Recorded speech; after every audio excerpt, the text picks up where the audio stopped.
Dear Master and International Affairs graduates of the 2023 class, dear families, dear friends, ladies and gentlemen, on behalf of the Director of the Graduate Institute, I have the pleasure of opening this graduation ceremony. And it is always a great honor to address a new class of graduates, and I would like to congratulate each and every one of you on this great achievement. Both you and your families have every reason to be proud of what you have accomplished over the past 2 years at the Institute. Congratulations to you all.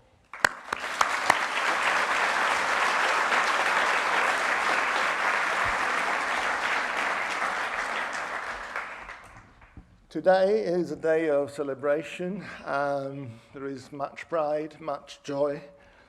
However, this is unlikely to relieve you from that concern about what to do next.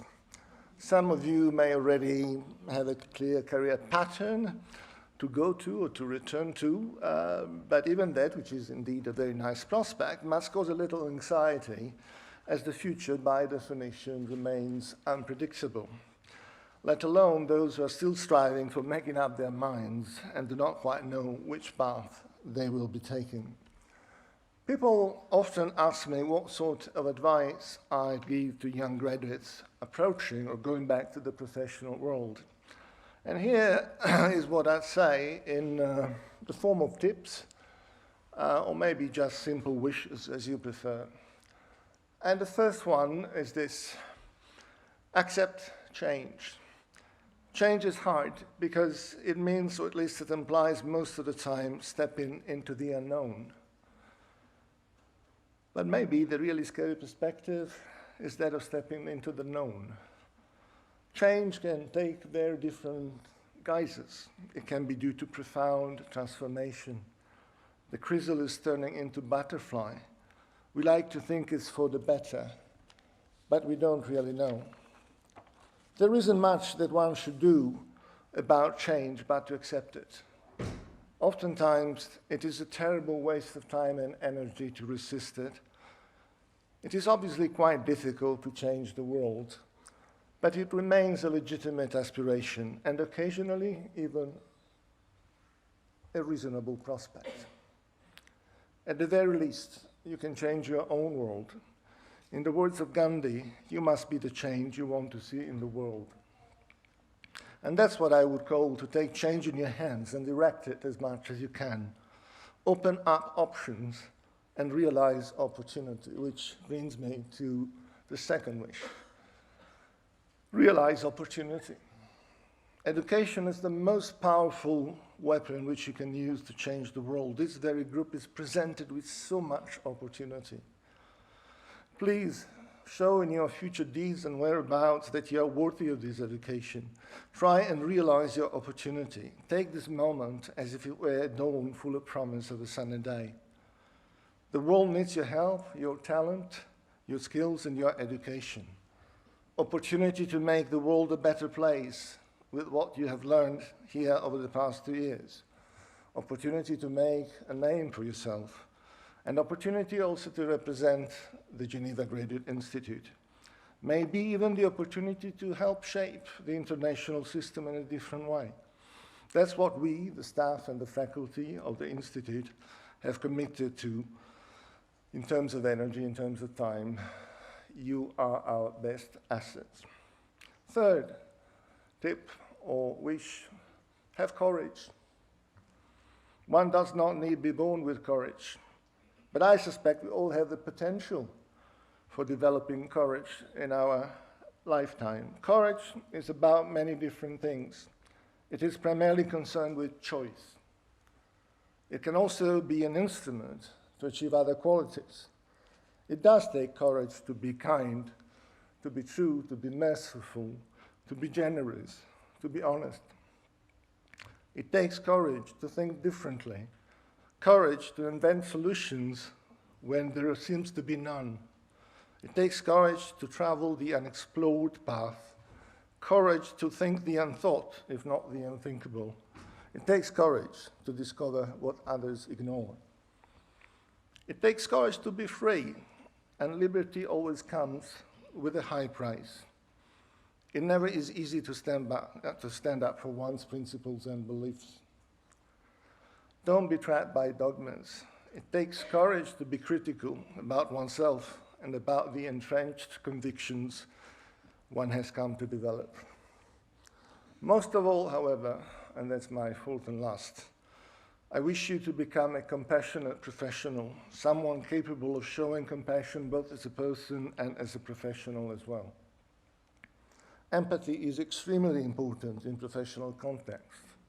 Treat people as ends and not as means. Show them respect at all times. If it is true that to believe in one's qualities and skills is certainly very important in life, at the very same time, it is humbleness and respect for others that make us better and arguably more bearable human beings. Don't you ever forget this when you will have an important job or a position of responsibility or when you will be called upon to exercise power. And this is my wish and my salute to the MIA 2023 class. Congratulations again.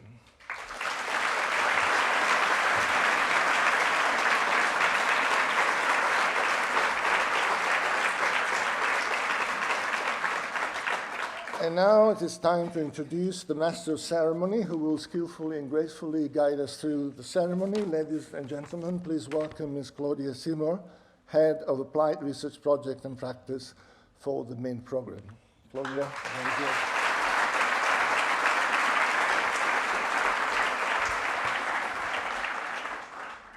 Thank you, Professor Bianchi. Good afternoon, everyone, and welcome to the 2023 graduation ceremony for the Master in International Affairs. I'd like to begin by congratulating you, our students, on earning your master's degrees. To those of you here with us in the auditorium, and for those of you who are joining us online, you did it. Give yourselves a round of well-deserved applause.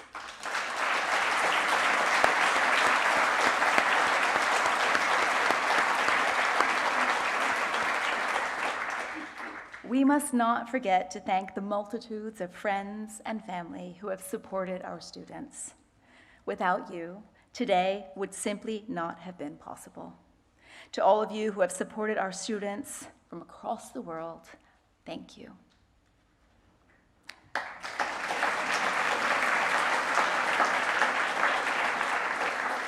So my name is Claudia Seymour, and as Professor Bianchi mentioned, I'm the head of the Applied Research Projects and Practice at the Interdisciplinary Masters.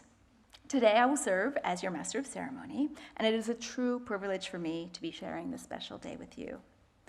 Before we begin the ceremony, I would like to share some details of the program ahead. We will begin with a message from our head of program, Professor Davide Rodogno, and then we will proceed with the conferral of the diplomas. We will also have one prize that we'll be awarding during the ceremony. We will be honoring the laureate of the Ladislas Mizorowicz Prize. After that, your class representative, Henry Windel, will share his experience at the Institute and address a message on behalf of all students. To conclude, we will have the honor of listening to the commencement speech by Marcos Torino, Director of Global Response, Meta. It is my privilege to now invite Professor Davide Rodogno to join me on stage to address the master's students. Thank you, Professor.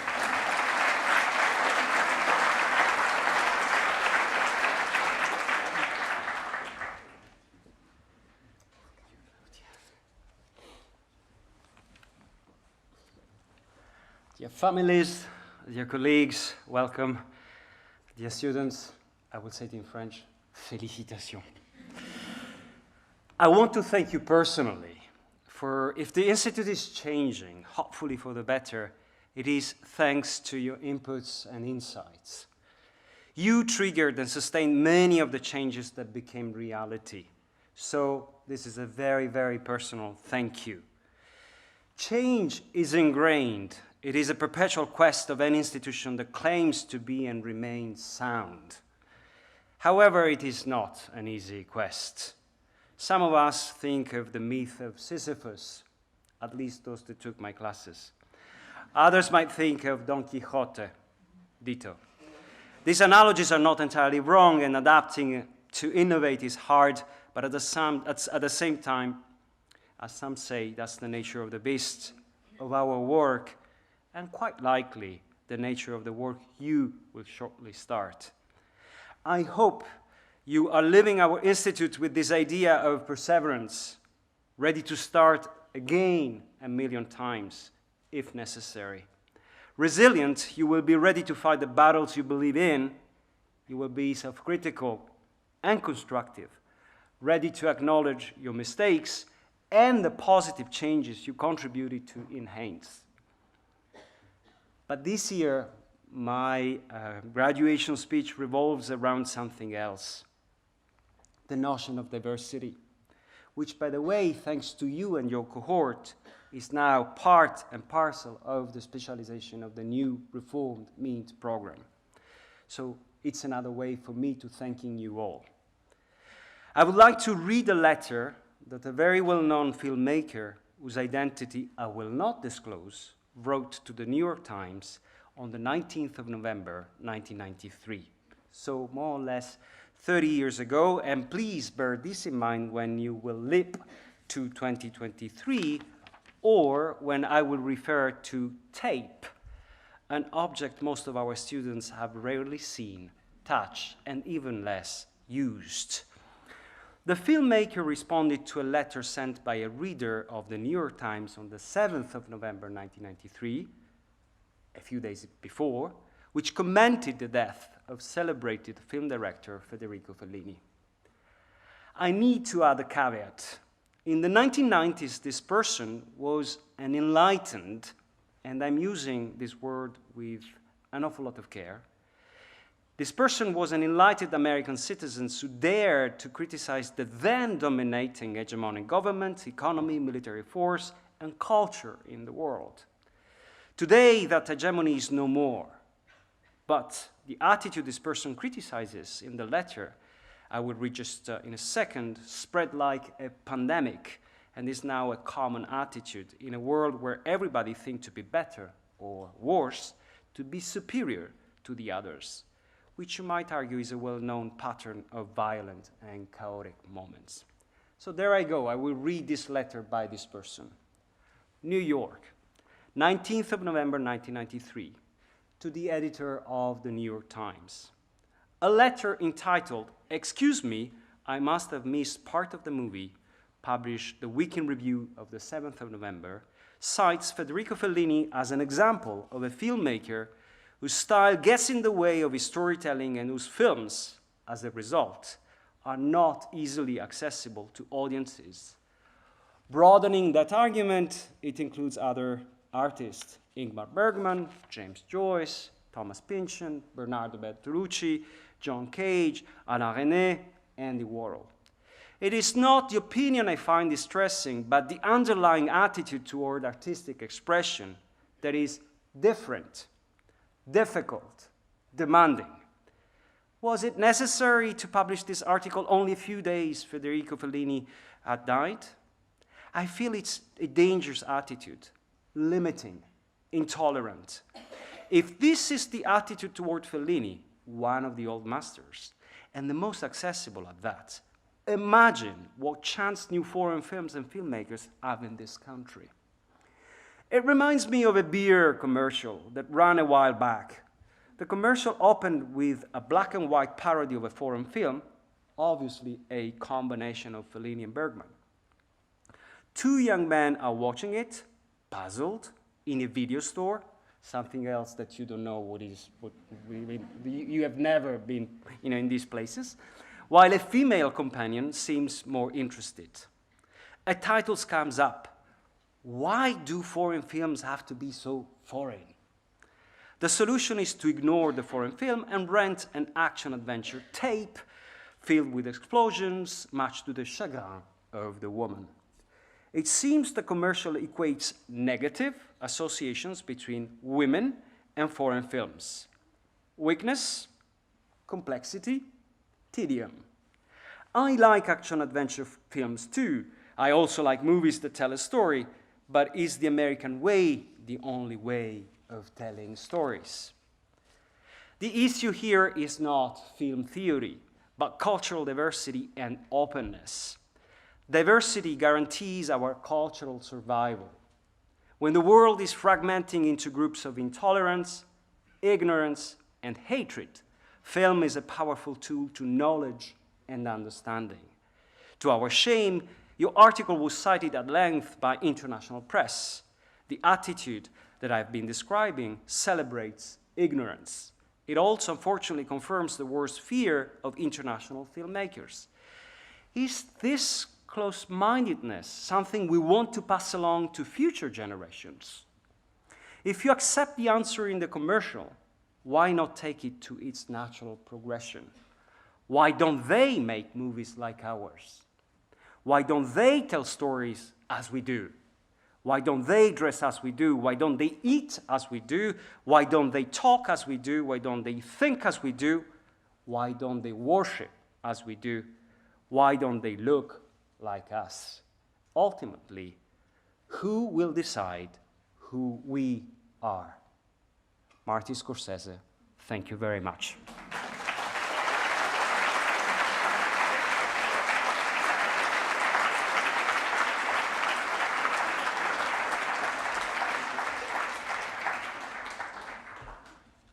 Thank you, Professor Rodogno.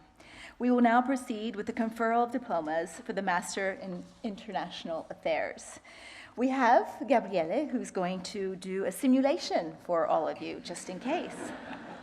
So Gabriele, I will call each master student individually. You will go to the right side of the room, come up on the stage using the staircase on your right. You will collect your diploma, and then come center stage, so that we can give you a round of applause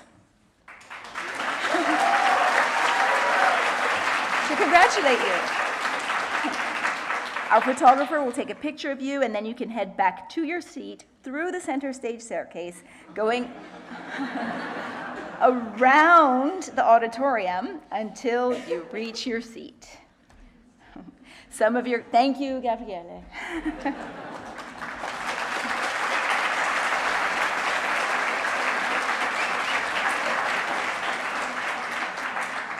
Some of your classmates who are also graduating today will be joining us online.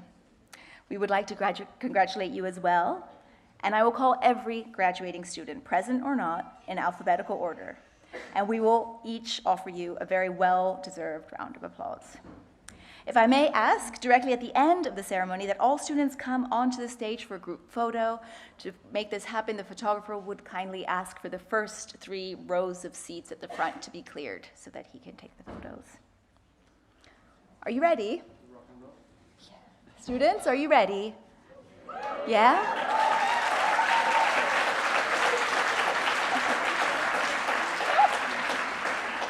So then, let's begin. José Antonio Alemán.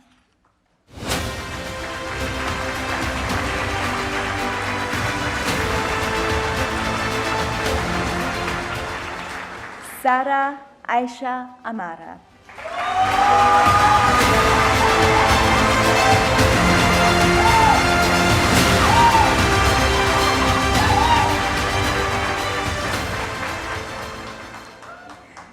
Simon Felipe Ardila Eraso.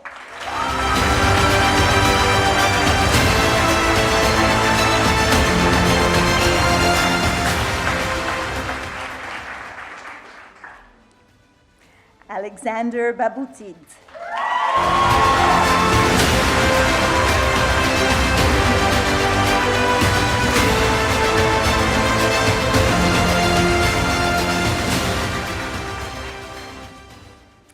Ana Cristina Baix.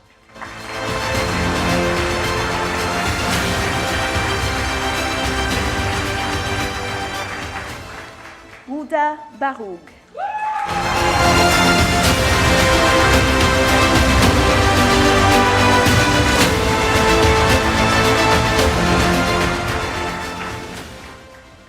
Varun Bhagat.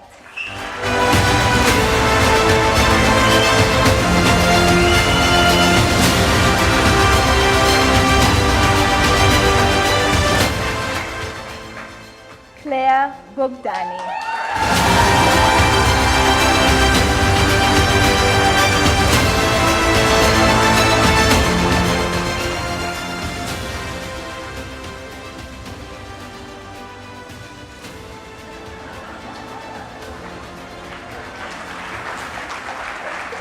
Elisha Valdez Bougarin.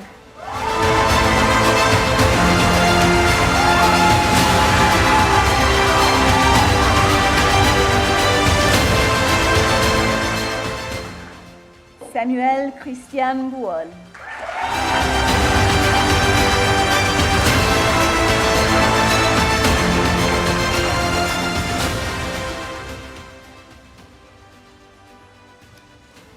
Robert Brock Burton.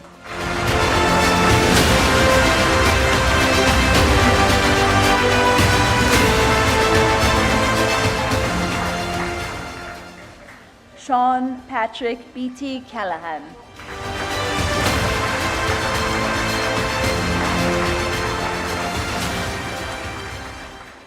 Pierre Constantin Emmanuel Canet.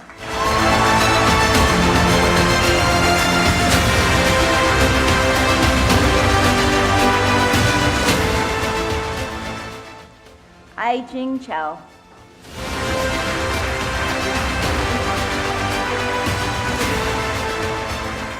Alana Marie Carlson.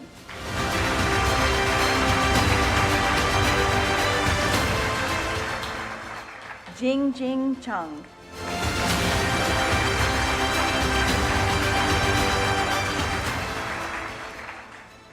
Léo Marius Chauvin Maurice.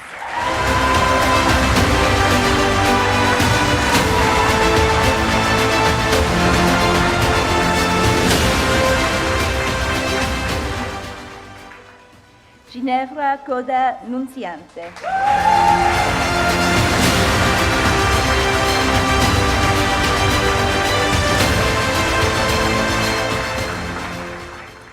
Danny Curat.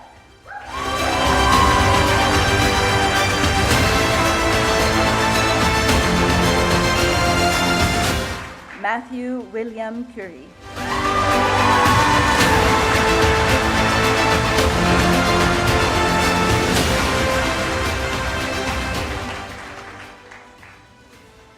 Mafalda de Cunha Esa de Branza Méndez.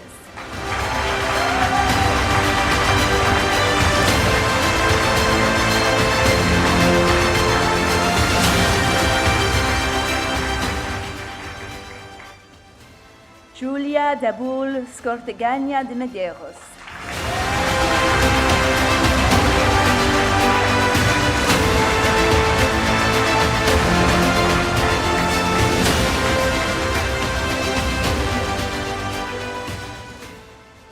Gianmaria Dall'Asta.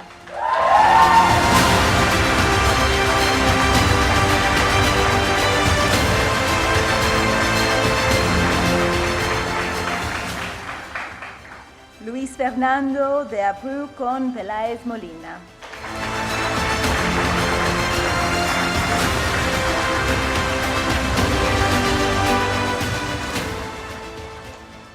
Edgar de Casas Ruiz.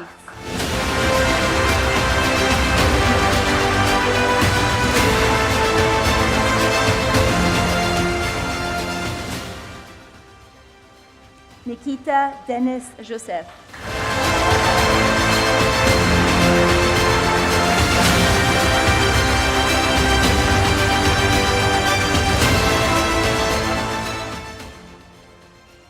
Laura Jacqueline Diaz Reina.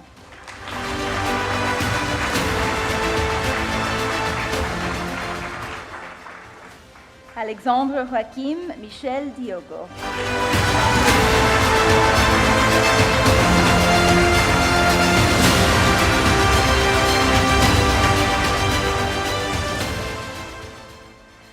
Matvey Dubansky.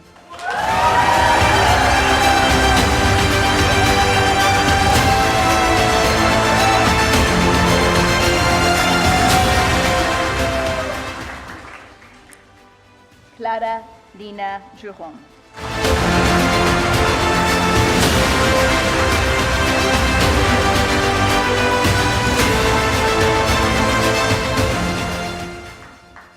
Martin Eggenberger.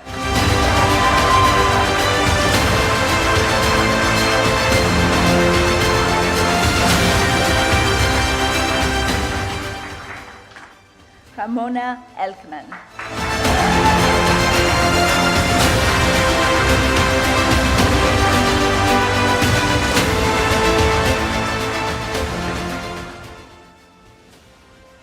Hannah Agile Eriksen.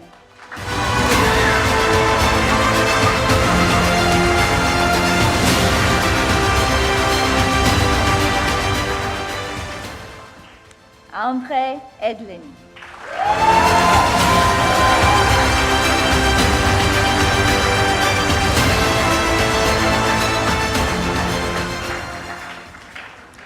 Catherine Rose Bauman Fagan.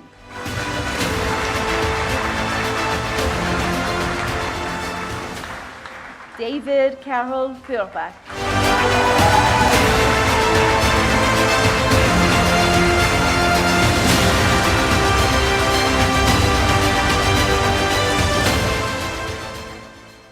Georgianella Flores Bustamante.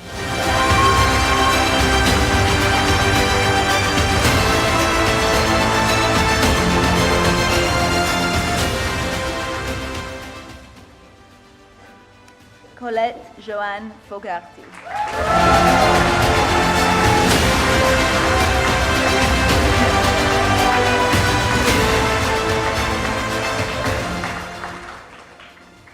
Tetsuya Fukuno.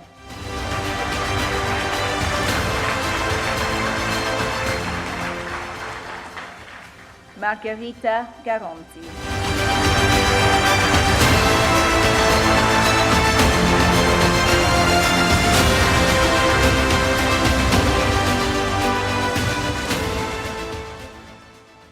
Yogesh Gatani.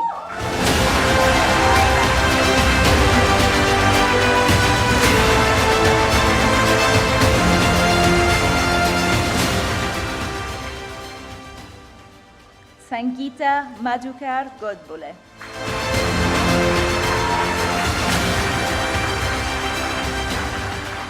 Yannick Fabien Graff.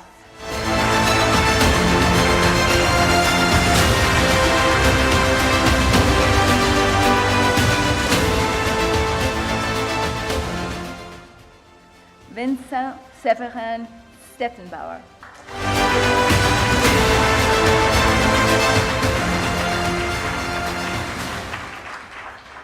Chinmay Gundlur.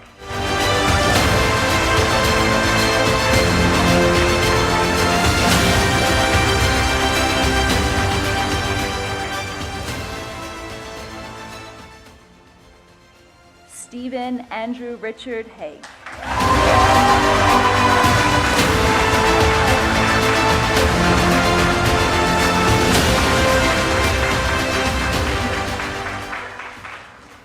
Daniel Hartmeier.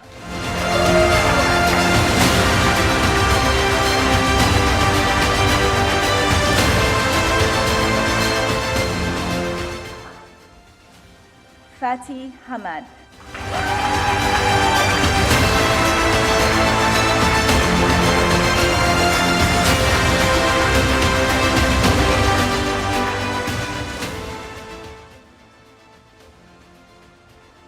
Paul Philip Postman.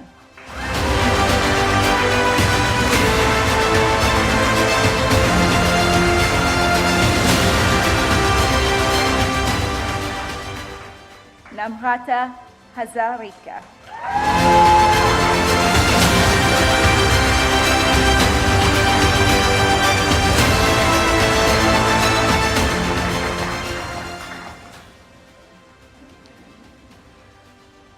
Frank Hebert.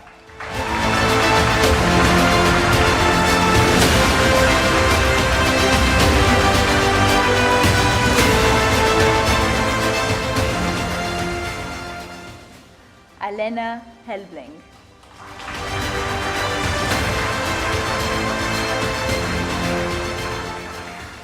Sayed Moeen Hossein Alipur.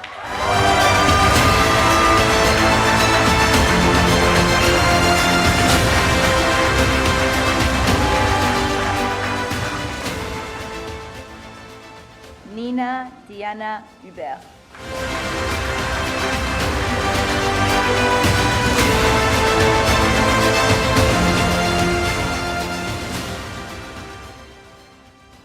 Aurélie Chantal Hutzli.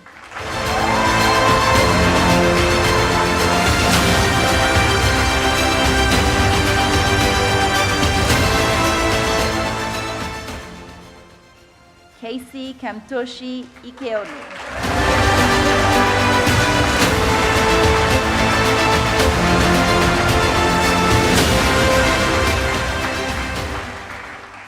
Favor Imhomo.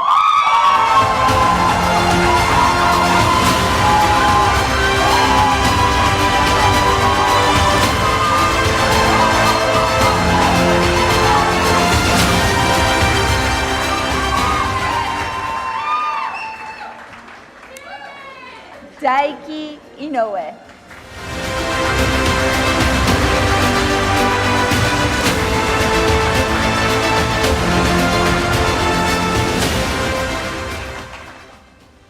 Alexander Bernard Friedrich Jans.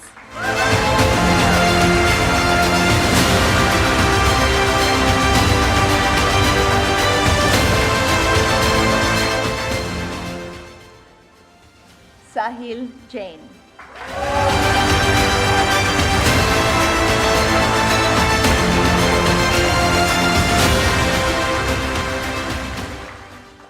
Swarna Jain.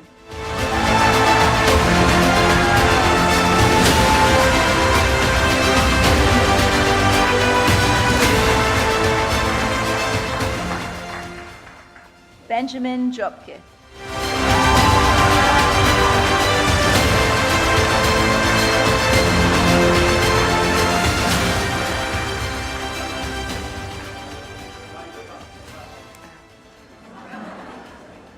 Aditi Rajendra Joshi.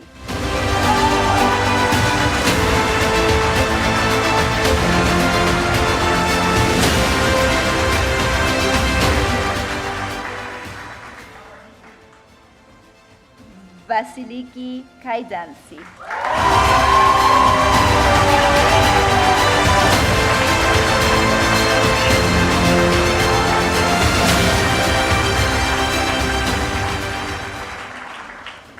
Tanishqua Kanetkar.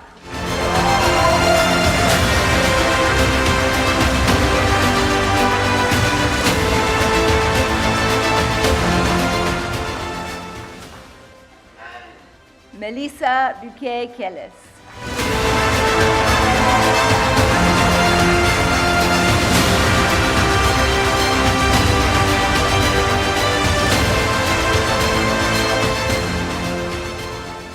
David Willem Kerkhoff.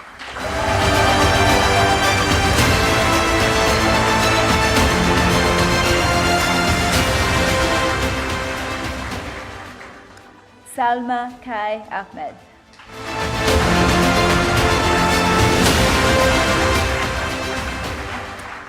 Michael King.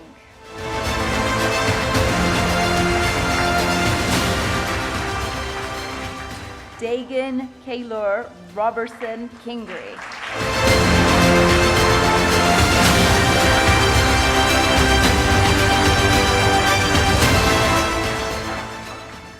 Samriti Kumar.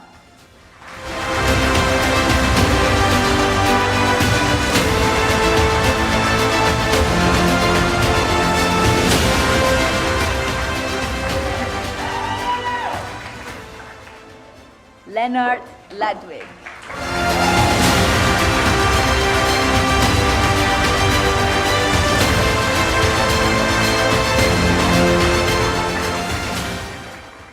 Sarah Emily Lafontaine.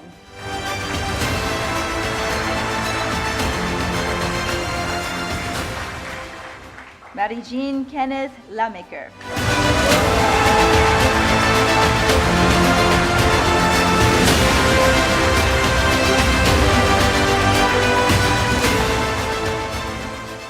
Luisa Katerina Land.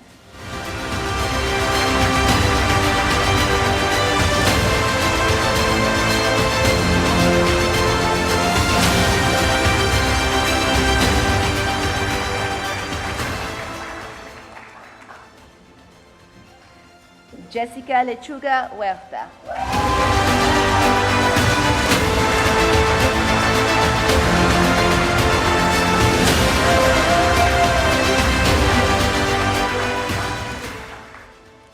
Katarina Alida Lerker-Kerker.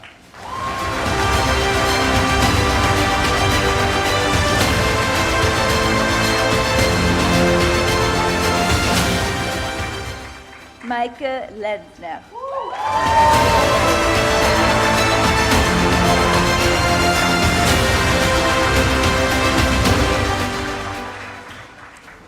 Xiaoyu Li.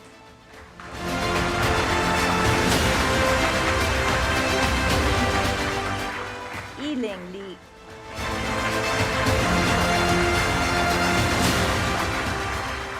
Elena Liprino.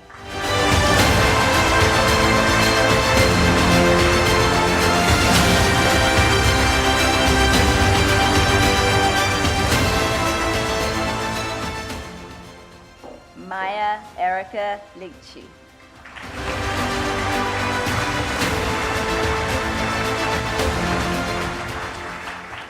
Mariana Lilo.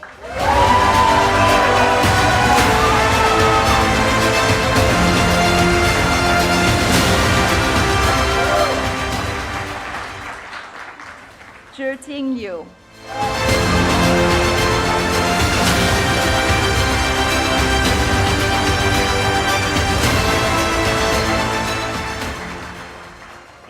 Leonie Paola Maggio.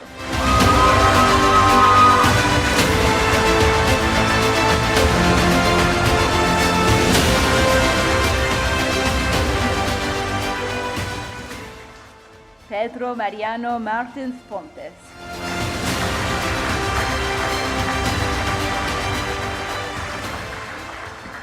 Maya Marouf.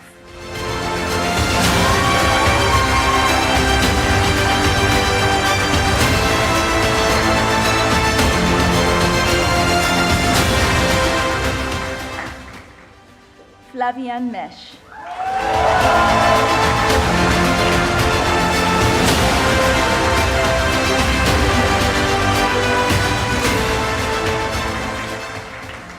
Meite Mejia Barrera.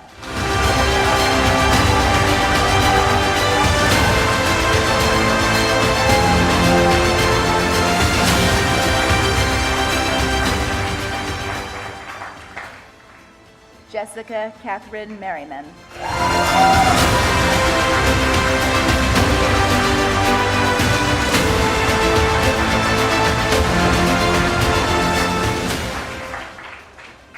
Juliette Miatello.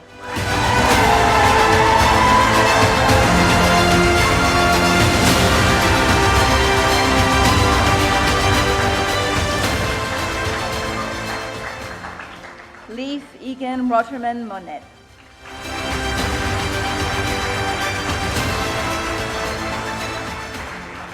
Marco Musa.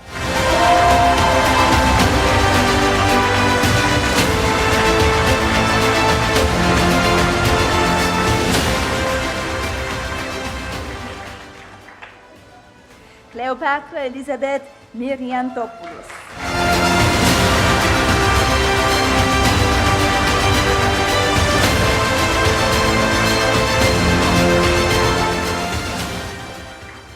Asuka Nagasawa.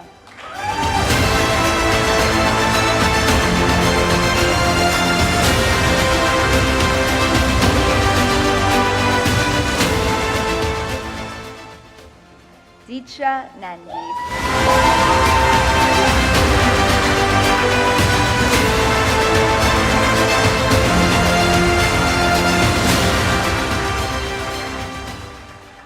Aishwarya Narayanan.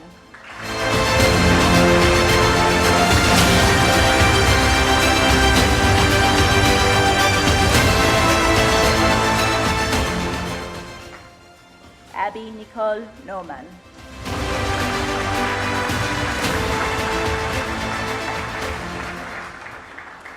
Yuan Shini.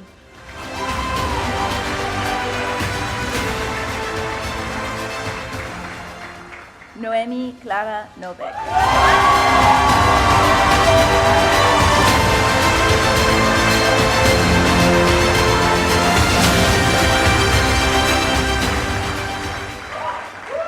Hélène Roseline Capucine Euvray.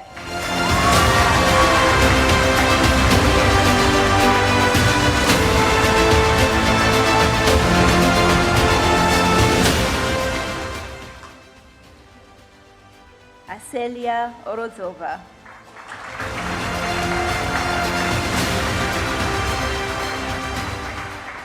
Carlota Elena Osti.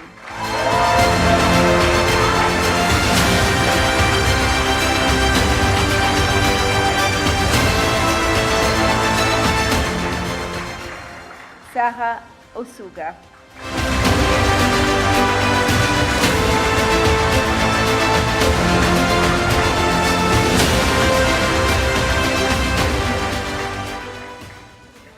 Shanti Pandian.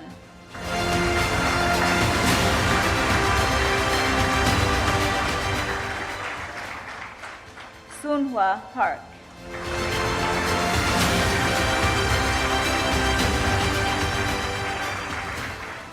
Elodie Sarah Pearson.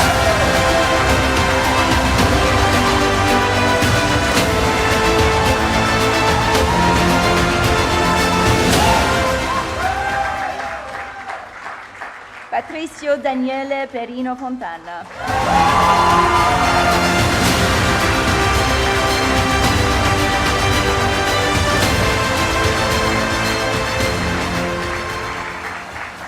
Giovanni Pezzotti.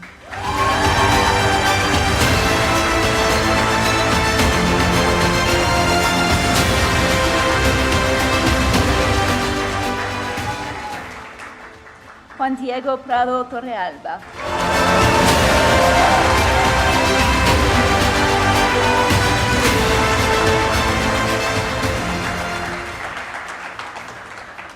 Noémie Prala.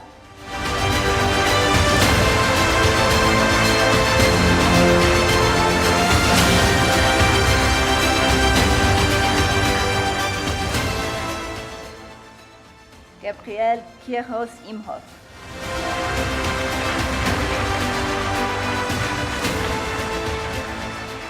Marco Ajmon Kied.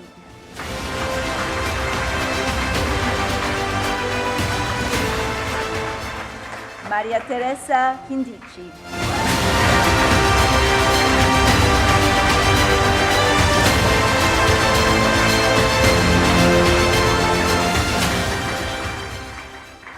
Arno Ratzinger.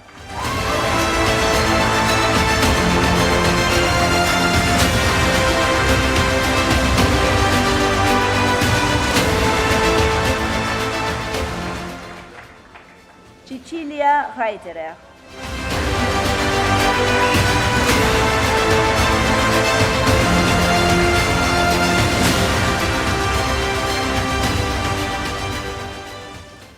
Robert James Riopel.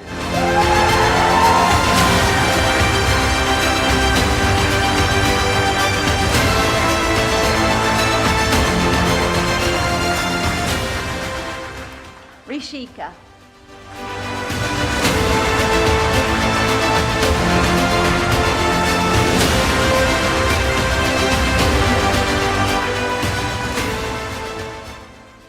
Deirdre May Robbins.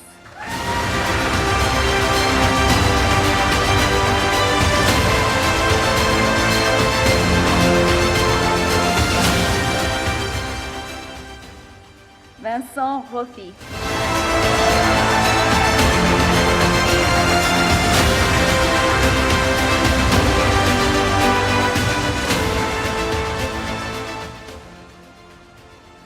Liam Jarel Rosenbach.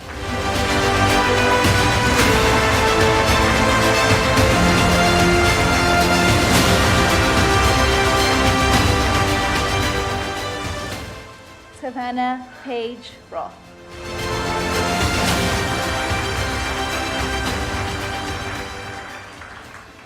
Michele Maria Palamede Sagamosso.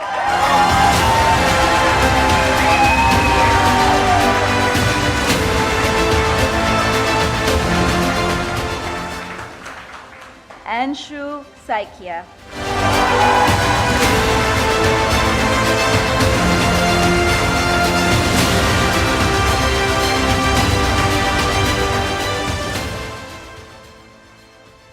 Edgar Jean-Pierre Raymond Saint-Hillier.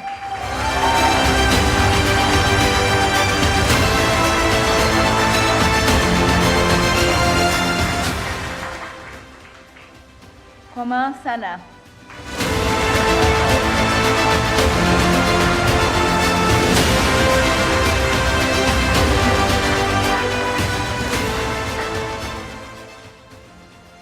Alberto Santarpia.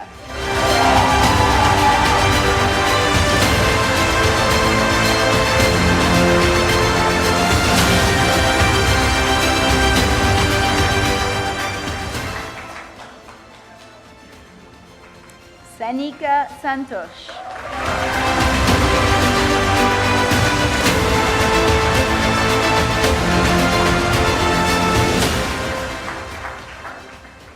Katrina Noël Schumacher.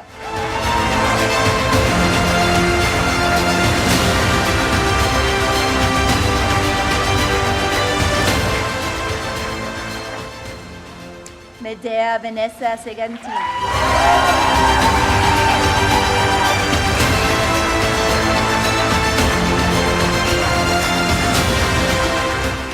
Suhana Serawat.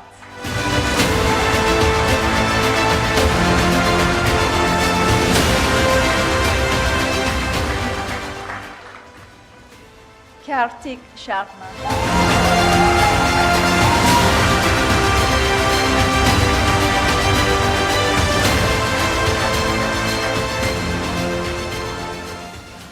Shagun Singh.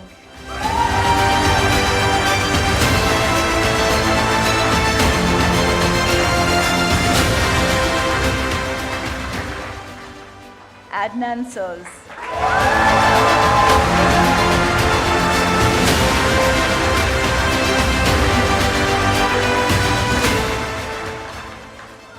Willow Grant Sylvester.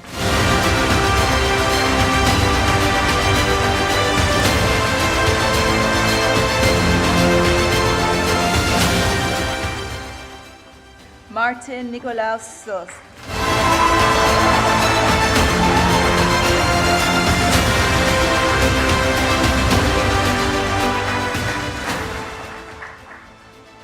Nicolas Tascon Gajardo.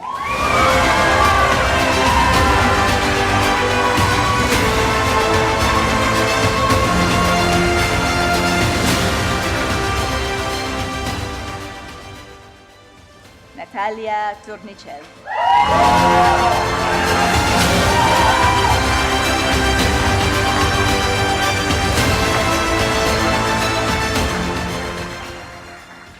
Lara Anouk Twerenbold.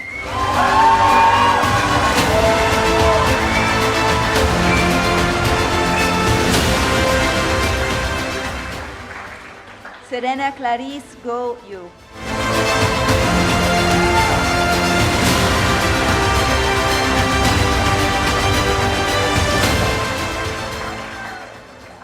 Lilia Valcheva.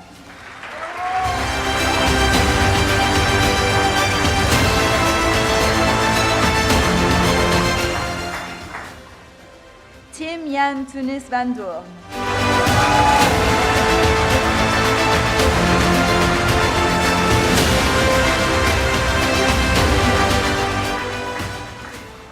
José Enrique Vieira Martins.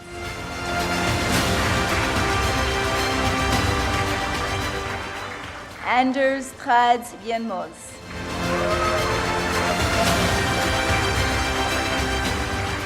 Samuele Violini.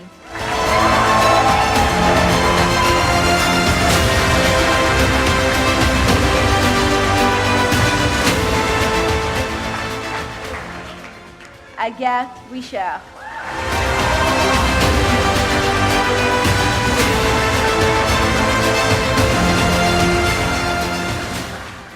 Joseph Zachary Wagner.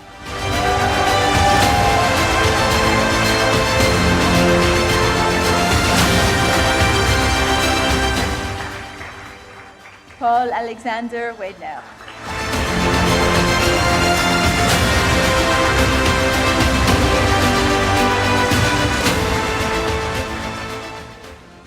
Henri-Louis Weindel.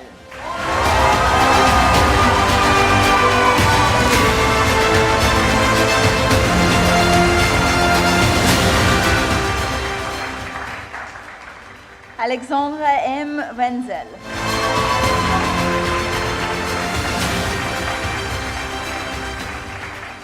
Peter Michael Weatherby.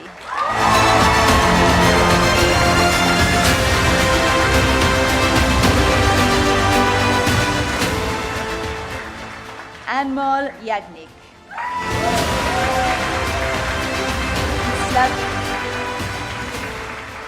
Slavea Elminova Zakhariev.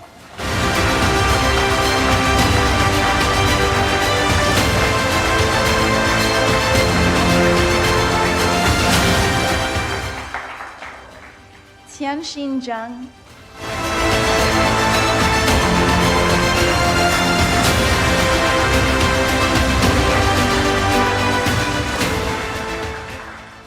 Jiayi Zhu.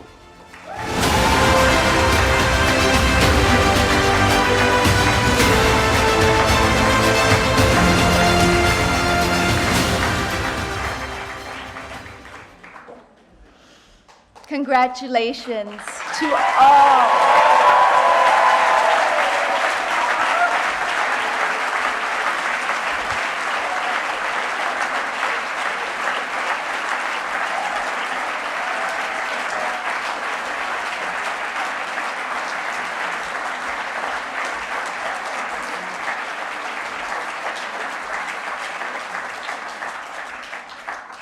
It is now time to award the Ladislas Mizirovich Prize. Professor Davide Rodogno will present this prize.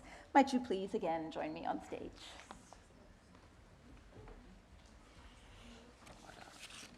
Et ça sera en français. Donc, le prix Ladislas Mizirovich. Au nom de l'Institut et du jury du prix Mizirovich, j'ai le grand plaisir de remettre le prix Ladislas Mizirovich, qui vise à distinguer une thèse de doctorat ou un mémoire de master de grande qualité consacré à la problématique des réfugiés, évalué dans l'année académique écoulée. L'idée et le financement de ce prix revient à M. Ladislas Mizirovich, alumnus et professeur honoraire d'histoire de l'Université de Genève, que nous remercions vraiment beaucoup pour cet effort. Le prix cette année est attribué à Giulia Raimondo, qui a obtenu son doctorat en droit international public. Sa thèse s'intitule « At the Frontiers of International Responsibility, Frontex, the European Integrated Border Management and International Law ». Congratulations.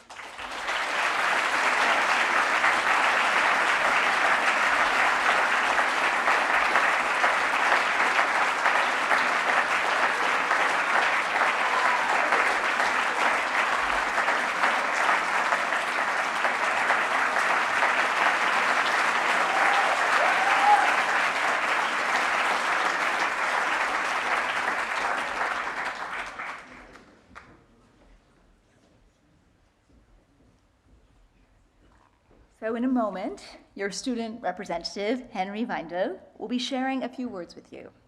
But before I take leave of you, I would like to share my own heartfelt congratulations with you all.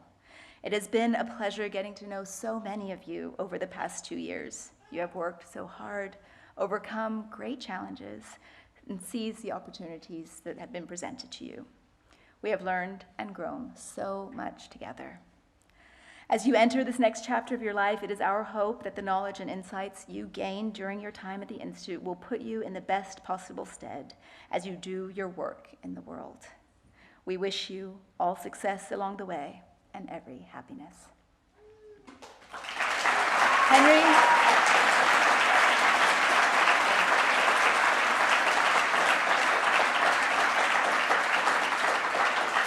Henry, the floor is now yours.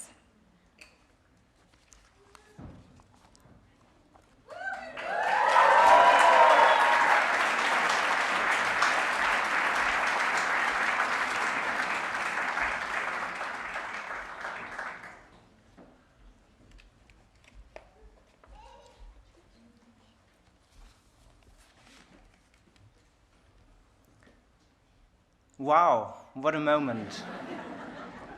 It feels great holding these in our hands, doesn't it? We've all worked so hard for this.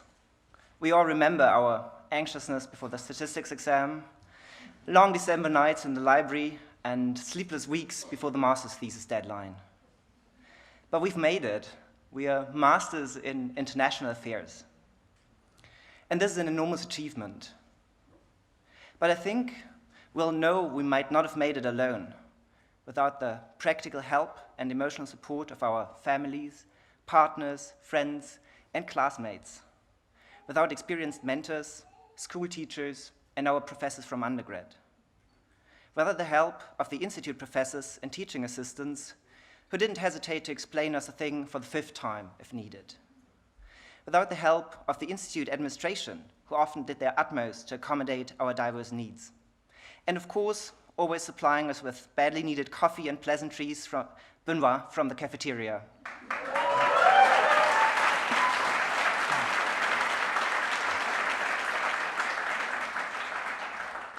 So, to all of them, to all of you, to the benevolent companions of our academic journey at the Institute, a heartfelt thank you.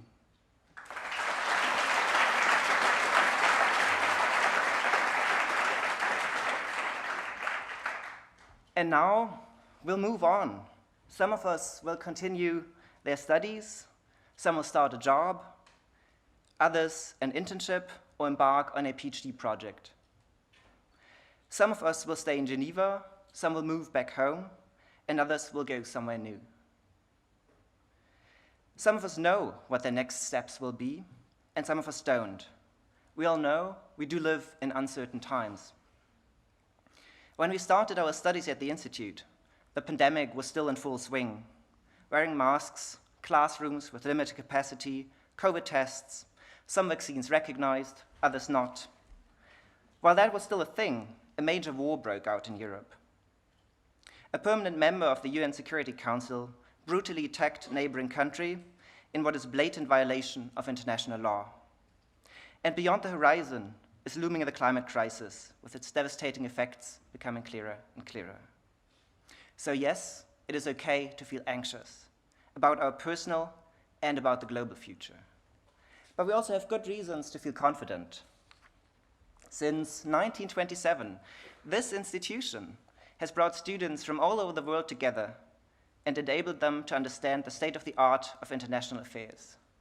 We are an exceptional group of individuals, and we have had the chance to learn from some of the best professors in their field. One of the interviews for my ARP referred to Geneva as blah blah capital, and arguably there's some truth to it, but we have not only learned to talk. Here at the Institute, we have learned to act.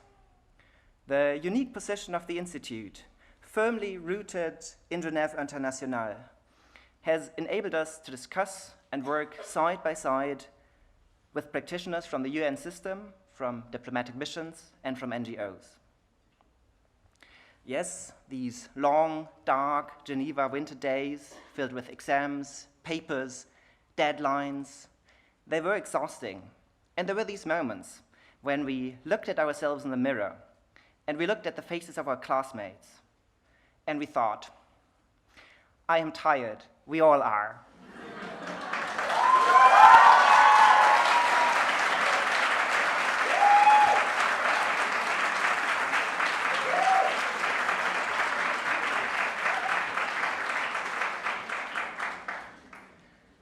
But as a result of this effort, I cannot possibly think of a batch of people better equipped to go out there and tackle the challenges that lie ahead. With our analytical capabilities and our intellectual versatility, with these skills, also comes responsibility to act with consideration and kindness. So as we move forward to shape, in whatever role, in whatever function, the future of international affairs, let's not criticize, but compromise. Let's not deconstruct, but build. Let's not cancel, but include. Because we have all experienced how enriching it has been, on a personal and professional level, to discuss with and learn from each other. We come from nearly 100 countries, and we have a vast variety of different backgrounds and experiences. This diversity, and Professor Rodonja has mentioned it earlier, is the Institute's true treasure. Of course, we can all remember the one or the other group project which might have been easier if we had grown up in the same place or gone to the same schools. But if there's one thing that we have all acquired during our time here, it's intercultural competence. And with multiculturalism comes multilingualism, of course. Comme l'a dit Jörg Lauber, le représentant permanent de la Suisse auprès des Nations Unies à Genève, Dans cette salle, lors de la dernière édition de la Geneva Peace Week, le multilatéralisme ne fonctionne pas sans le multilinguisme. Et c'est pourquoi le fait d'être une institution bilingue est un atout si grand pour l'Institut. Cet atout doit être préservé pour l'avenir et, plus encore, ceux qui sortent diplômés de l'Institut doivent avoir eu la chance d'apprendre à parler le français avec confiance, aisance et fluidité. This is the key to the door that opens a new chapter of our lives. And yes, it feels a bit intimidating. But we have all it takes to succeed in this chapter and the ones that come after. And that means, at the same time, that we have the knowledge, the skills, and the determination to make a positive impact on the future of international affairs. It has been an immense privilege for me, personally, to be your class representative, because we are a cohort of such inspiring individuals. Honestly, I can't wait for our alumni reunions in 5, 10, or 20 years, because I know we will all be doing fascinating things and make great experiences along the way. But for now, and especially tonight, let's celebrate us, let's celebrate our journey, and this fantastic achievement. Thank you.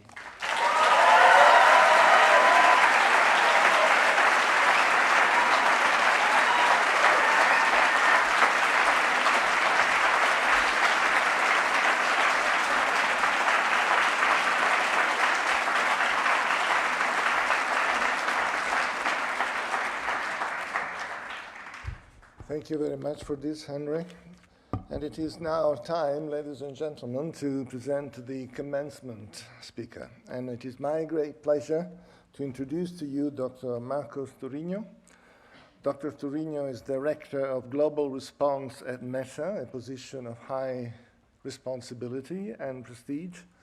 Marcos is in charge of the response of the Meta Group to situations of crisis or situations like elections in which there might be tensions or even social unrest. And his team has the responsibility to prepare for, to anticipate if possible, and to manage such situations. Previously, Dr. Mourinho worked as consultant for the UN, most noticeably at the Security Council Affairs Division, advising, among other things, on how to get parties to an armed conflict to engage and negotiate with one another. Marcus earned a BA from the University of Lisbon, and then he came to the Institute to earn first a master's degree and later a PhD in political science and international relations. And until 2019, he was also a fellow at the Global Governance Center. I cannot think of a better fit for our commencement speech. Besides his amazing professional achievements, Marcus is one of us. Many thanks, Marcus, for having accepted our invitation and for being with us today. The floor is yours.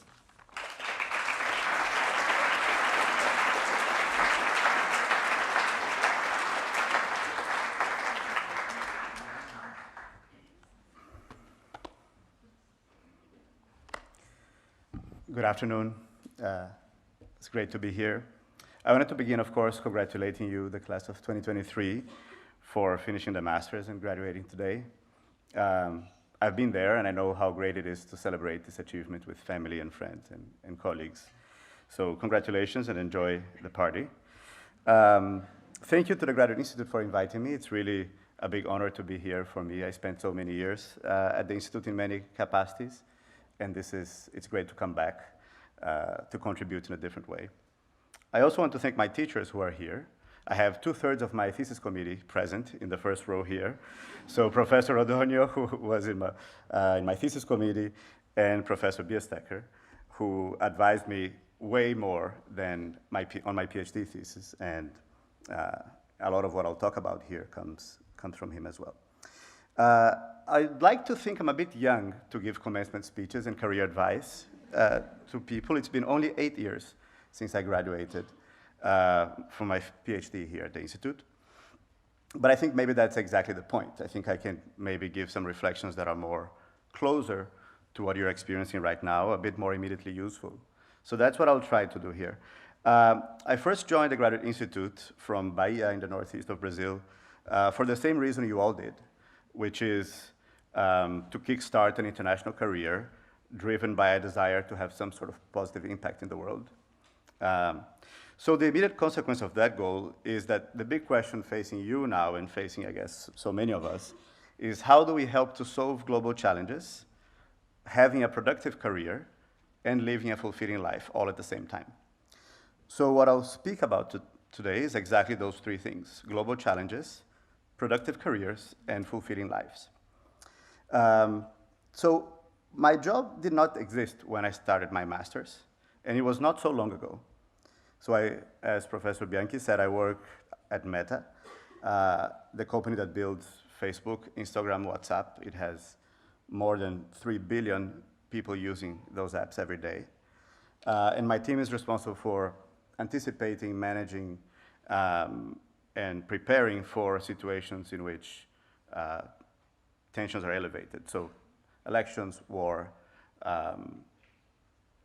harassment of activists, civil unrest, and issues like that. So my reflection here that it's also likely that the jobs you will have 10 years from now do not yet exist. And it's hard to prepare for something that does not yet exist.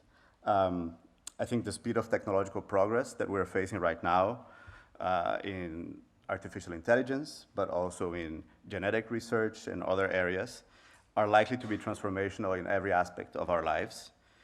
I think we've started, I assume, you also started to see the potential of generative AI and models based on natural language processing and large language models to produce and organize knowledge. We also saw a safe mRNA vaccine being developed in 42 days after the sequencing of the COVID-19 virus, which is also incredible.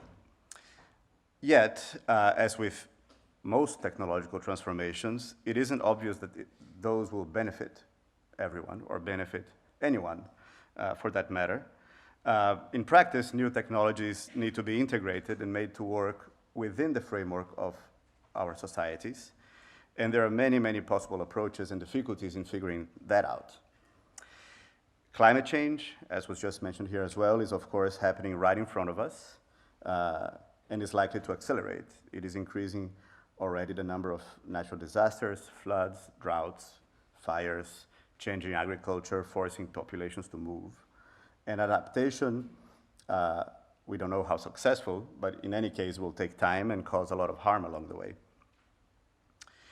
And while societal change is a constant, it often resembles the past very much. And we've seen threats to democratic institutions to have increased everywhere in the world as demagogues were able to exploit often legitimate frustrations and societal divisions for their political advantage.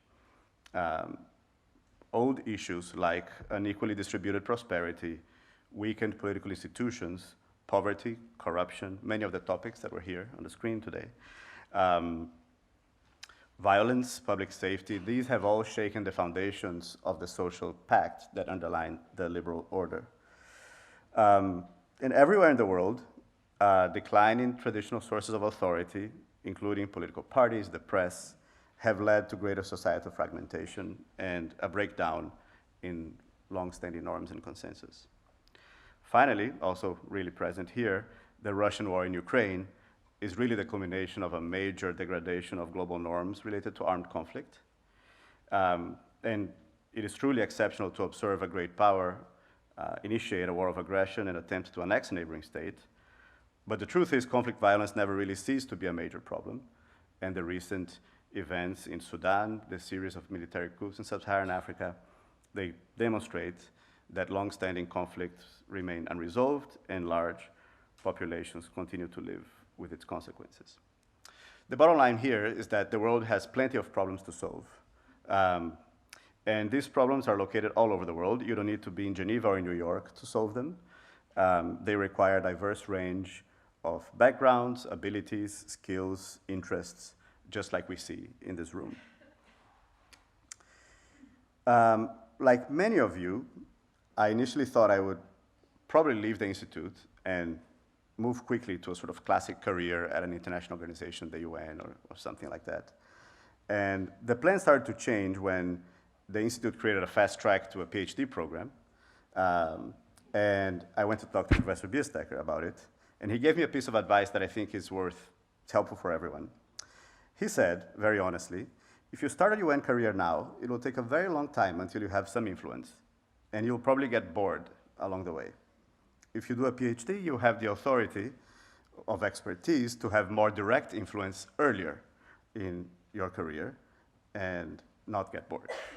The lesson for me there is that if you have clarity on what ultimately you want to do, in that case, for me, it was influencing how the UN dealt with peace and security. The way you actually get there is secondary to the ultimate achievement. Of course, Professor Biestecker did not say at the time that I would actually be relying on his authority and expertise for a long time to open doors for me until I was actually able to do my thing.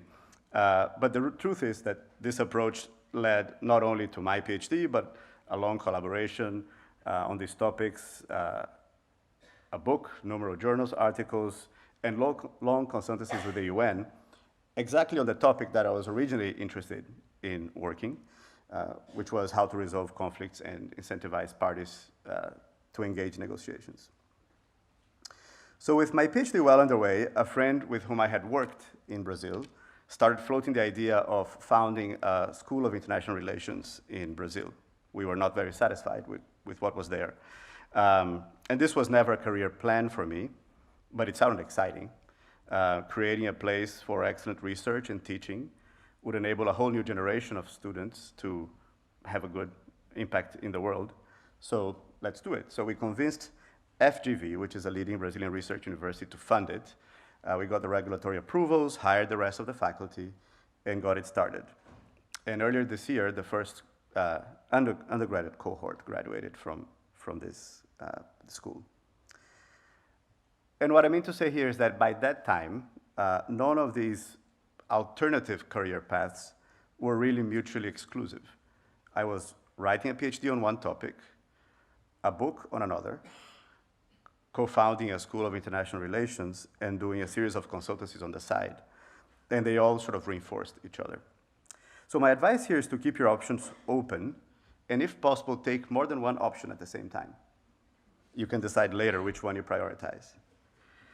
Stay open-minded for the opportunities that will come, even if that's not something that you originally planned to do.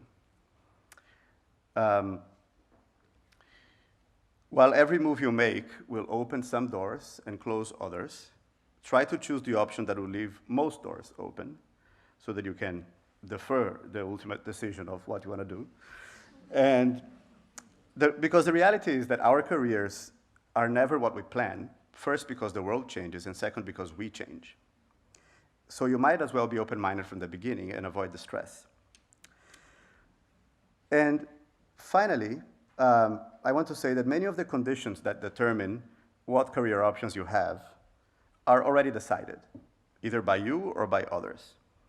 Being an elite institution like this one certainly gives you an advantage, especially in the core areas of expertise of the Institute, the things you worked on.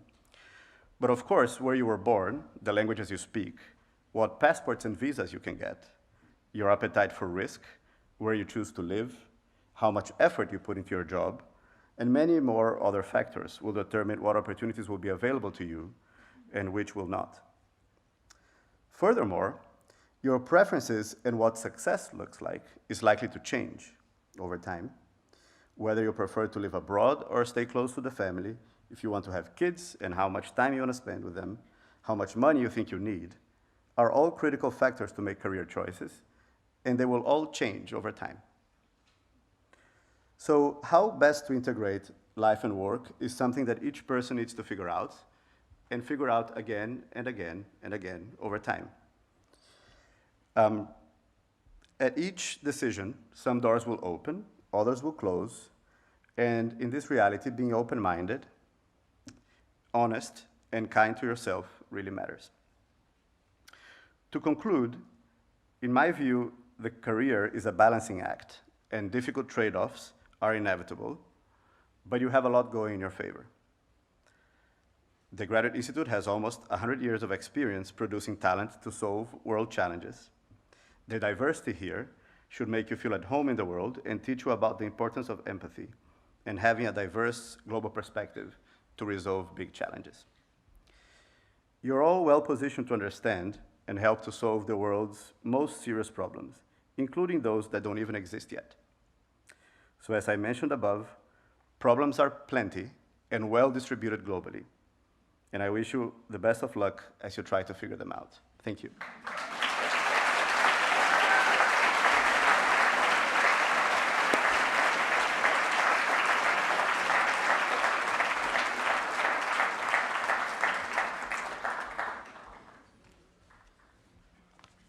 Thank you very much, Marcus, for such an insightful speech. Indeed, not just the career, but life is a fine balancing act of which we hardly have any control at times. And now, ladies and gentlemen, it's time to bring the ceremony to a close, but not without first thanking all of those who made this ceremony possible. So I would like to extend my deep gratitude to all the teams, to the control room colleagues up there, hello, and to everybody who made this ceremony possible. It's a great effort, and I think we should give them a round of applause.